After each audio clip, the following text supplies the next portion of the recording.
12 महीनावा अकाल भइले अवरु दुकाल भइले अवरु दुकाल भइले हो।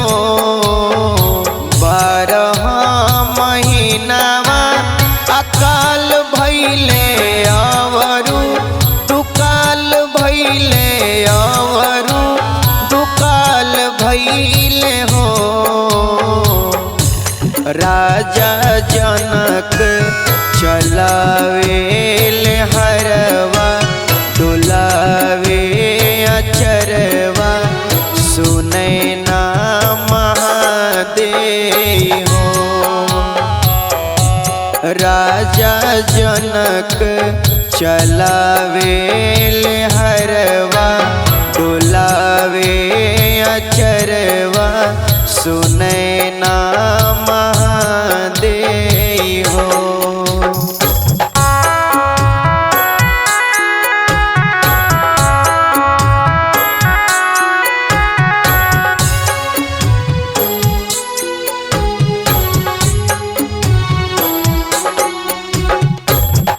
कहूँ हरैया ना जोताई लहरया झुराई लहरया झुराई लहो। कहूँ हरैया ना जोताई लहरया झुराई लहरया झुराई लहो।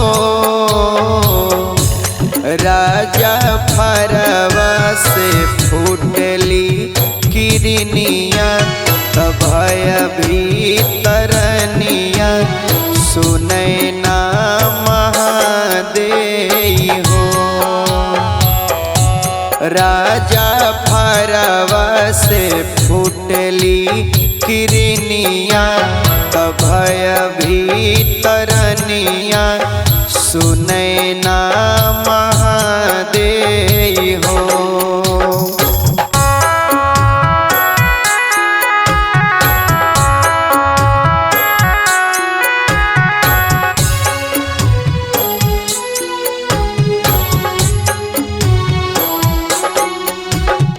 राजा के मनया कुलाइल देह धूरी याई लफेटला सराइल हो।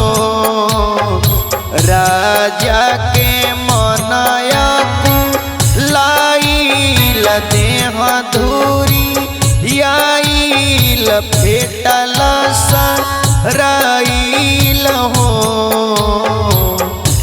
राजा निहुरी उठावे घइलवा पूछाहे नैनवा सुनै ना महादेव हो।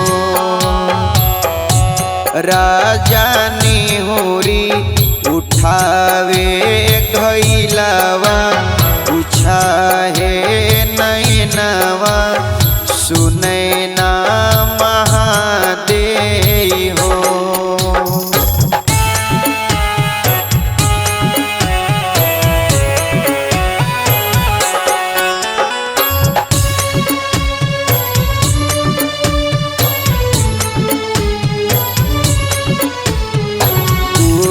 बुध जनक रुधिरवा बहावे निस चरवा बहावे निस चरवानु हो। गुरु बुध जनक रुधिरवा बहावे निस चरवा बहावे निस चरवानु हो। रुधिर के तेज पुनीता उपजली सीता मगनयति प्रीता सुनै ना महादेव हो। ओही रुधिर के तेज पुनीता उपजल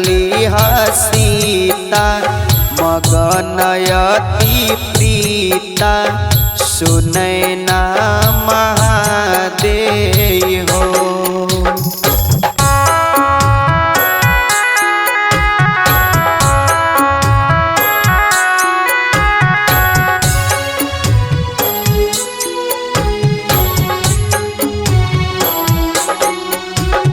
सिया के रुदन सुनी पवले तमे घमेड़ा रईले तमे घमेड़ा रईले नु हो।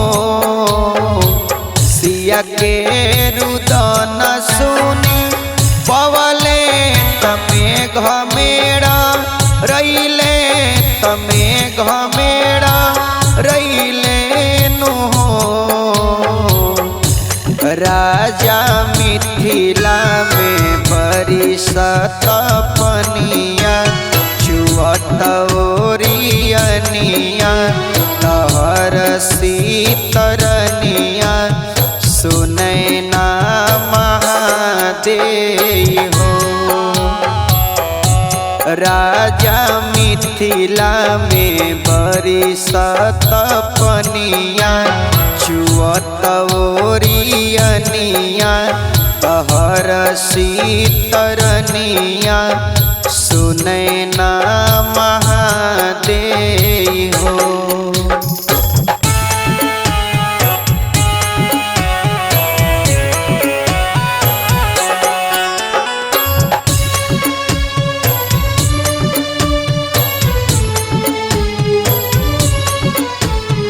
सिया सोहे राजा के गोदिया तमैया वरिया गगन के बिजुरिया नु हो। सिया सोहे राजा के गोदिया तमैया वरिया गगन के बिजुरिया नु हो।